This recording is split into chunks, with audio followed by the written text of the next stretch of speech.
በኢትዮጵያ የሚገኙና ለትርፍ የተቋቋሙ ድርጅቶች በአመት ከሚያገኙት ትርፍ 10% ያህሉን ለበጎ አድራጎት ተቋማት እንዲለግሱ ጥሪ ቀርቧል።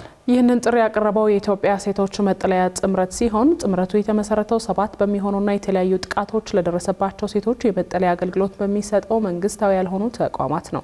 እነዚህ የሴቶች መጠለያ የበጎ አድራጎት ተቋማት አሁን ላይ ከተለያዩ ዓለም አቀፍ ደጋፊዎች የሚደረግላቸው የገንዘብ ድጋፍ እየቀነሰ መምጣቱን ተከትሎ እጣ ፈንታቸው ላይ አደጋ መጋረጡንም ጥምረቱ ባዘጋጀው የውይይት መድረክ ላይ ለመስማት ችለናል። ሰላማዊት ሽፈራው ዝርዝር አላት።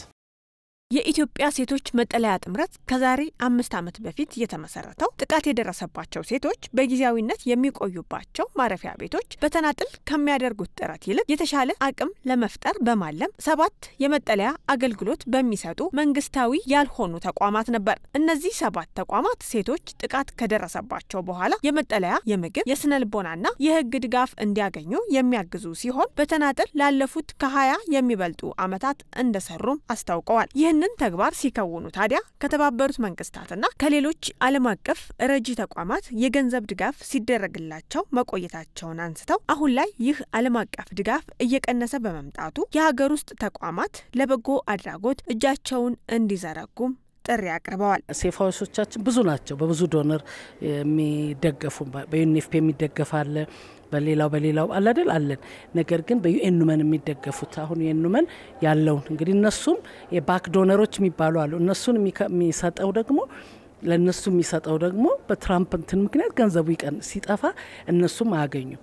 ከሌላ ጋር አምጥተው ነው ለኛ የሚሰጡትና አሁን ከዲሴምበር በኋላ በተለይ እኛን በጣም እንትን ያለን አፌክት ያደረገን የኦሮሚያ ሴፍ ሃውሳችን ከተጀመረ ጀምሮ ከ10 ዓመት በላይ ሊሆነው ነው።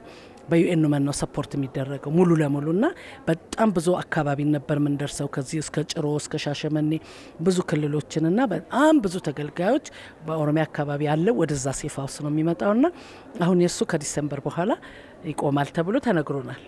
እኛ ሙሉ ለሙሉ ቤታችንን አንወድም መዝጋትና እንደምንም እስቲ ትንሽም ሰው ይዘን ቢሆን ይቁም አንድ ቀን ብር ይገኛል ያ ተመልሶ ወደ ነበረበት ይሄዳል ብለን ነው። ሰብሳቢዋ አክለውም አብዛኞቹ በሀገራችን የሚገኙ ለትርፍ የተቋቋሙ ድርጅቶች ከድርጅታቸው አመታዊ ትርፍ 10% ለእነዚህ መሰል ድርጅቶች መለገስ እንደሚገባቸውና ይህም ማህበራዊ ኃላፊነታቸው መሆኑን አንስተዋል። ነገር ግን በተለያዩ ምክንያቶች እስካሁን ድረስ ለበጎ አድራጎት ድርጅቶች የሚለግሱ ተቋማት ቁጥር እዚህ ግባ የሚባል አለመሆኑን ነው የተናገሩት። ብዙዎቹ አያውቁም ምን እንደሚሰራ አያውቁም። ታች ወርዶ ለሴቶች፣ ለህፃናት፣ ለእናቶች የሚደረገውን ስራ ስለማያውቁት አንደኛ እንዲያውቁት ነው ዋናው።